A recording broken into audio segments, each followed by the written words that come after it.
Hi everybody, this is Flo from KMS Reviews. And while other people might enjoy the sun and the summer outside, yours truly catches a cold. So sorry for the nasal voice today. But luckily it's not about me, it's about my guest at this time. It's Ontario-based Keegan Chambers, a singer, songwriter, actor, model, writer. If there's anything creative connected to it, you can be sure she does it. Hi there, Keegan, nice to meet you. Hi, it's so nice to meet you too. Thanks for having me. I'm excited to be here. Thanks for being here. So first things first, where does this unbelievable drive to create come from? Oh my God. I think like a lot of people, I was just born with it. Ever since I was a kid, I was always singing, and my mom had me in like Irish dance lessons and vocal lessons after a while. And eventually we couldn't afford both. So I had to decide, which is why I'm a really bad dancer now. So I kind of just went to focus on singing and like have really enjoyed it. I sang in choir all growing up and did my like conservatory levels and stuff like that. And then I got into high school and got a part-time job and wanted to have some money. So music kind of fell to the wayside a bit. And I mean, I tried out for like Canadian Idol and stuff, but that did not go anywhere. Worth a um, try. yeah, definitely. It was worth a try. Actually, I auditioned twice because the first time they were like, yeah, like it's a no, but like we're also going to be in this other town nearby. So like come back. And I'm like, okay, same thing. Ah. Yeah. Yeah. But that's okay.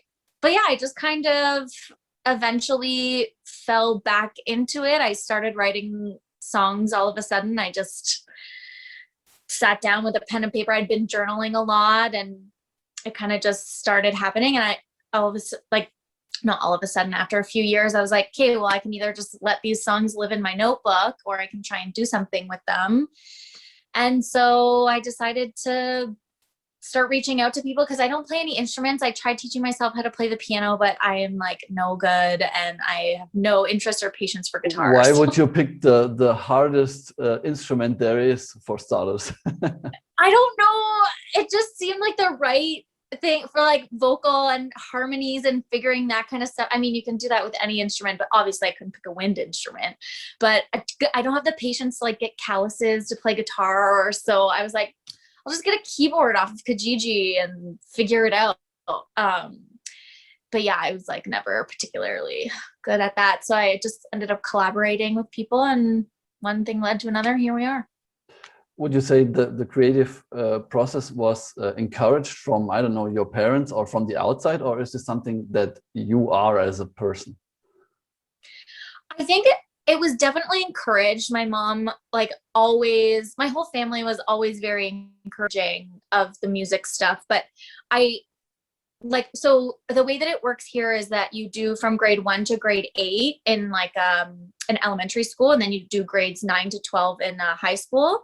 Mhm. And when it came time to decide what high school I was going to go to, I could either go to school for music and the arts, or I could go to school and continue with the French immersion that I had been doing since grade 1.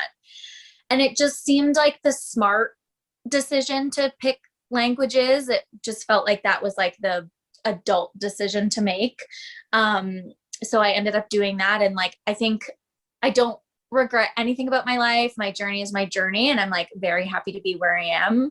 But I think if I could change one thing, I would have definitely just done that and stuck with music. I mean, who knows? It could have totally like ruined my love for music, but yeah. So it was I, encouraged, but I kind of shot myself in the foot a bit. yeah, it's kind of hard, kind of a hard thing to decide back then. This could be a moment where your whole life is defined from there on, and oftentimes people try to go with the safe way instead of the unsafe and who knows and maybe way of things.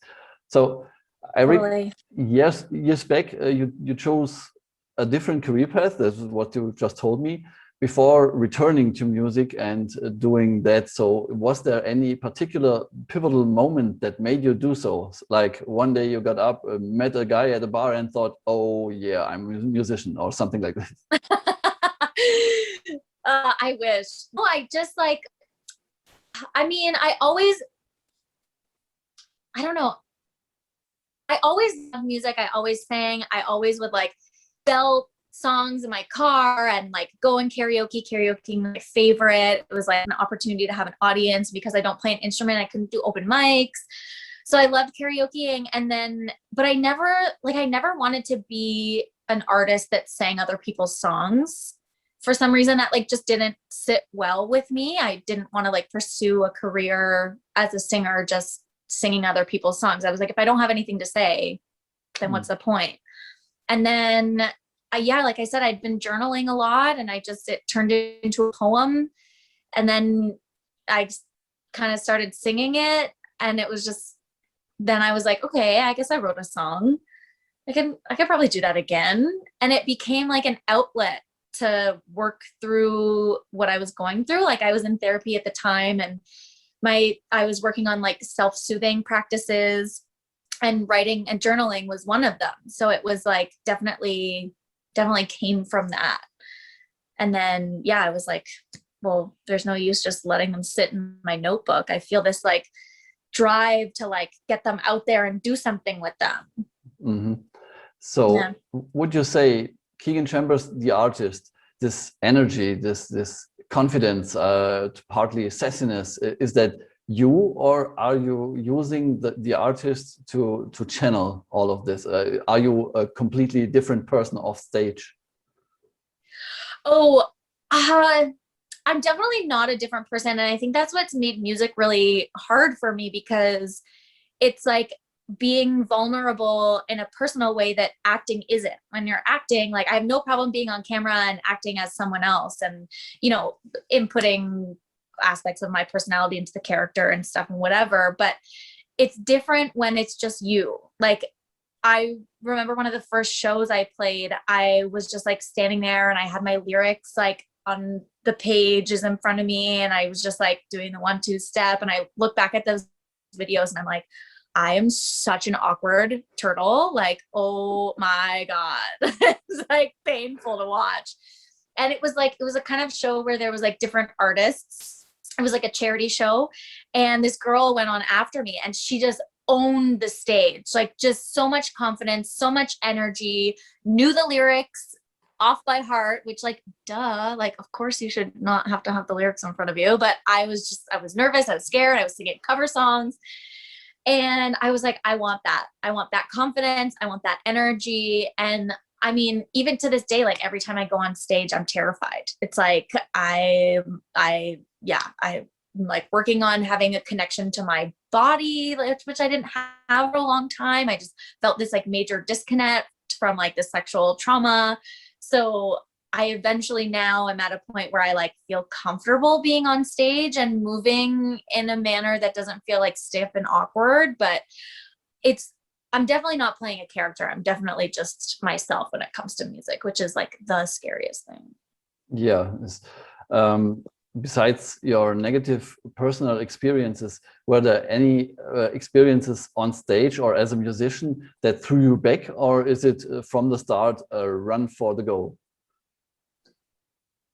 I mean, everybody says no, like, you know, those would be the only setbacks I would say in terms of people just being like, yeah, like I just like my grandpa, like he's like, yeah, I just don't like your songs.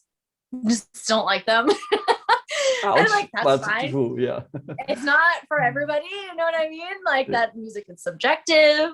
But yeah, like aside from that, I think it's just, I've always, not always, obviously I made the decision of choosing languages instead of music at that time, but ever since I've known that that's something that I enjoy and why not just do it. So the past couple of years I've been like, yeah, let's invest in myself because no one else is going to. And if you can't invest in yourself or you're not willing to, how do you expect others to invest in you?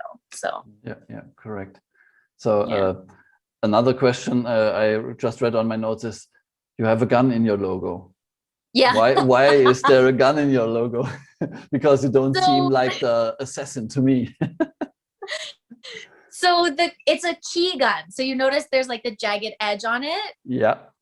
Yeah. Okay. Now I get it. Okay. So that's kind of where it came from. My boyfriend actually texted me one day with like a key emoji and a water gun emoji. And he was like, oh my God, brilliant idea for a logo. And I sketched it up really quick, and that's the one that we use now. So that's where it kind of came from. But also, like, again, bringing it back to the like sexual assault stuff. I like, again, struggle to like be connected with my body and to feel powerful and have confidence and all that stuff. And I know that guns are really controversial, but I went to a shooting range and I was really scared. I was like, I don't think I'm gonna like this. It's too much power for one person to have. I don't think anyone should carry a gun. And then the guy was like, hey, this is such and such a gun. You're gonna stand here. You're gonna pay attention to your breathing. This is your stance, bend your knees, hit the target. And all of a sudden, I just became so connected with my body and was like breathing and focused on hitting the target. And something about that and the power that comes with having a gun in your hands, like, changed me. Yeah. And like, I don't condone playing with guns. You know, I was in a safe environment. It was, you know, it was all regulated and everything like that. I think, but there was something about that. I think it's a mixture between the confidence you're getting because you're not in a vulnerable state at that time, plus the meditative aspect, like you're focusing. Yes. Yeah. So I can think about that. This would really encourage you or calm you down, or all of a sudden puts you into another perspective.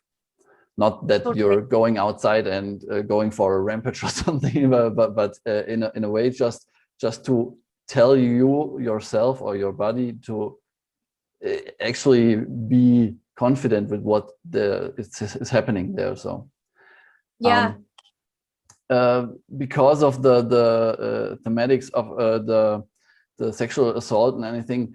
The other day I saw on YouTube your video to the song on your new EP, the song called Catcalling. And I was aware there was a thing like catcalling, but reading your description made me aware how big of a thing that really is or still is outside. So it made two things clear to me. One, I'm not a complete jerk because I was unaware of the fact that it happens, but two, there are way too many complete jerks out there. So with that being said, do you use the whole EP Out of My Head as a vent for for this themes like sexual assault, like the how do you say that, this wrong behavior thing, kind of style? Is this the main theme of the EP, or did you do the EP because you had a couple of songs they were ready to be released into the wild? So we called it Out of My, I say we because my boyfriend / producer is like very involved in the process. We're like a really good team, I find. Actually, side note, I will answer the question, but after, I do want to talk to you about your notes when I first sent you the song, because we have a good story about that.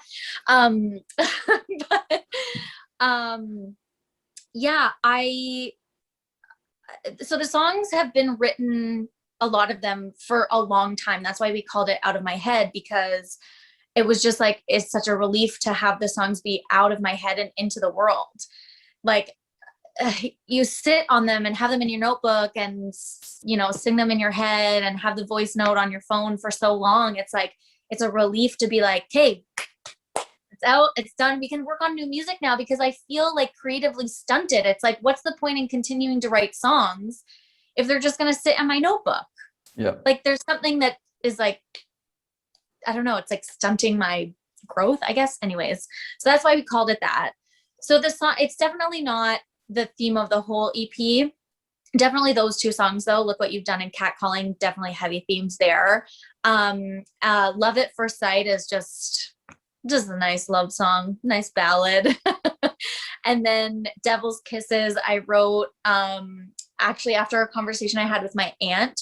She she was telling me that she felt like she had made a deal with the devil, because she said when her kid was born, like, I don't care about my career. I can have like the crappiest career for the rest of my life. As long as my kid grows up happy and healthy, I'm happy. And she just had like a string of like really bad jobs. Like she's done everything from like learning how to weld to working in chiropractic to like kitchen design. Like she's done it all. And she just like had a string of really bad stuff. She's like, I feel like I made a deal with the devil that day. I said that out loud. And it just kind of made me think. And so that song kind of happened. And so it's a bit kind of all over the place, but yeah, no major theme, I guess. But the themes of like anger and sexual assault definitely are a theme throughout my music because it's who I am. Why did you decide to put out an EP with several tracks and not one track at a time, with having sit the track in some place for a while and settling and then put out the next track? I think, I mean, it's always a struggle to figure out how to release music. Like people are doing a lot of singles now. Nobody's really doing albums. Nobody's really listening to albums. Like even we've been listening to a couple albums that have come out, like Justin Bieber's album and Demi Lovato's album. And it's like 15 to 18 songs. It's like we're sitting down to listen to it because it's like part of our job kind of to see like what's out there and what's going on. But like how many people are really doing that, especially for an artist that like nobody really knows, you know what I mean? So you mean Justin Bieber? yeah, nobody knows Justin Bieber. He's No. like small town Canadian Never artist. Heard. Yeah.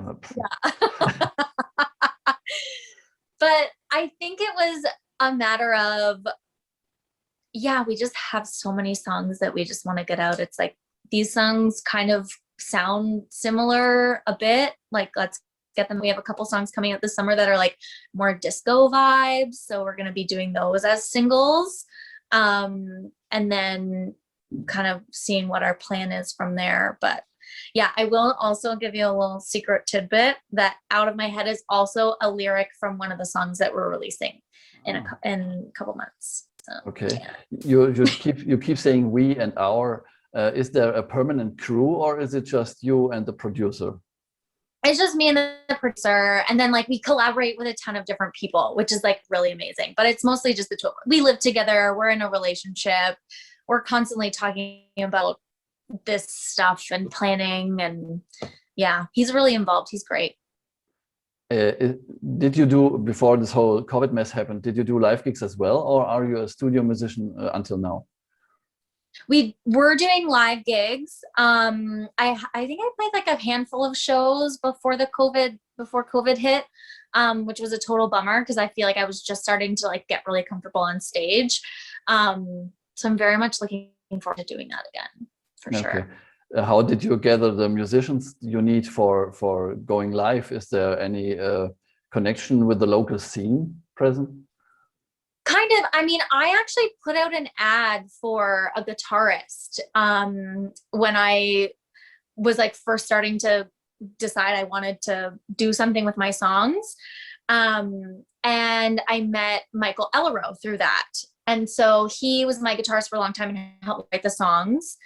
Because I don't play an instrument, I don't even know what key I'm singing in. Like that's all a loss to me. So I need someone to be like, okay, this is what key we're singing in.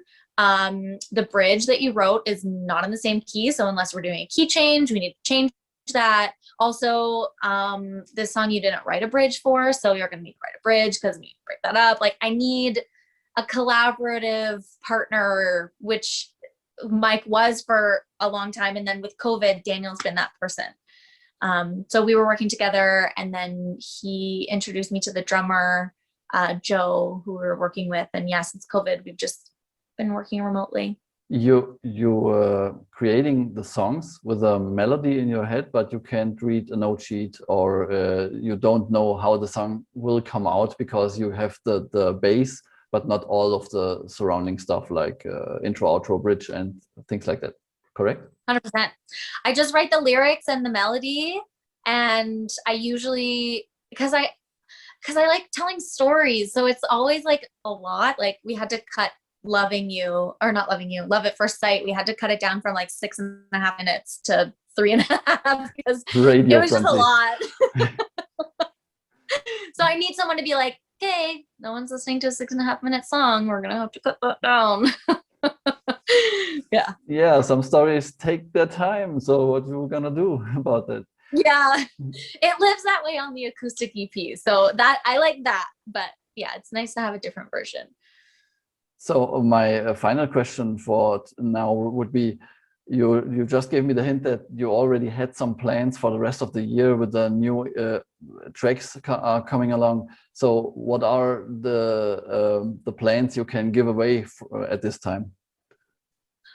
All I can say is that we're releasing 2 singles and they're very fun and very exciting and definitely not as much of a downer as like Look What You've Done, for example. I mean, like, it's a great song to like, it's a great rock tune, but if you listen to the lyrics, it's like, wow, this chick is pissed off and some shit has happened to her. And So that takes this interview as explicit. Yeah. Yes. Sure. No problem. I have the option to do so. Okay. So that's what I wanted to say is the songs are not melancholic, dark, or intensely dramatic or something like this. It's more of this kick-ass vibe. It's enough from here on. It's my part, and I find this really uplifting and encouraging to. Thank you. Yeah, to just step up and say, okay, I'm done with that shit now. So from now on, let's crank up the volume. I said a similar thing when you asked me about the one song, and I said that I hear the intention, but the vocals were a little too much in the back. So I thought, she sings like she really means it, but then is an extra notch missing in my ear. 100%. So it's funny because so this was the story I mentioned before. So when, like I said before, I write lyrics and melody. I don't play an instrument. The rest of it is all like, I can be like, yeah, like I don't like that there. Or yeah, you know what? Like maybe move the haze to this part and like stuff like that. Like I definitely have notes, but for the most part, like I don't hear it. So with the EP, Daniel produced it and also mixed it. And, we're listening to it and I'm like, the vocals are really loud. And he's like, yeah, that's how it's supposed to be. And I was like, I think they're too loud. And he was like, it's your music. Like, if you want the vocals to be lower, like, it's your music, your decision. So we ended up turning them down and then got notes like yours, and which I have to say thank you for, because honestly, submitting out to all these like blogs and people to review it is like, it's such a, like, it's a lot. And to get really good constructive criticism and feedback is like really rare. So I want to say firstly, thank you for listening. Thank you for taking the time to get that feedback, because it was that like, I woke him up in the morning and I was like, so maybe you were right about the vocals. And he's like, oh, you had to hear it from someone else. And I was like, I guess so. Because when you hear it and it's your voice, of course the vocals are going to be too loud. It's my voice. All I can hear are the vocals. And I want to hear the sick guitar that's happening in the background and all the really cool production stuff. I want people to hear that. And when I'm listening to it, all I hear is my voice. But it's also because it's my voice. It's a funny thing, because many artists don't really like to have the spotlight completely on them. Although they are artists, they want to put their work out there for the world to hear and see. But as soon as you said, here's your spotlight, they are going, no, put the band in front of me. Yeah. Okay, I want the spotlight, but like, I'll just stand in the shadows though. Yeah, so I appreciate that feedback. And then, yeah, we ended up that day, he like turn up the volume on the vocals. We resubmitted it for mastering, got them back, submitted it just in time for it to be uploaded to Spotify and stuff, like in time for our intended release date, because I had already emailed so many people to tell them it was coming out on the 11th. I was like, it has to come out on the 11th one way or another. But in the end, it all worked out for the best. And I promised him that I would never give notes like that again, because he is the one who does it for a living and he knows what he's doing. And I do my part. You're in charge of the vocals and he has the final word on the mixing part. Yeah, absolutely. Which is how it should have been. But yeah, I was stubborn about that a bit. So any particular release plans for the new singles yet? Nothing locked in. I really would like to release the one before my birthday, which is on July 25th, but we haven't locked in a date yet, so I can't say. Okay, so things will stay exciting from your end. So I guess, guys, that's a perfect introduction for the final part. Guys, if you want to know more about Keegan Chambers and all of her projects, please make sure to check out the links in the description of the video or the description of the podcast. Thanks for joining our little chat. And Keegan, thank you very much for meeting me today.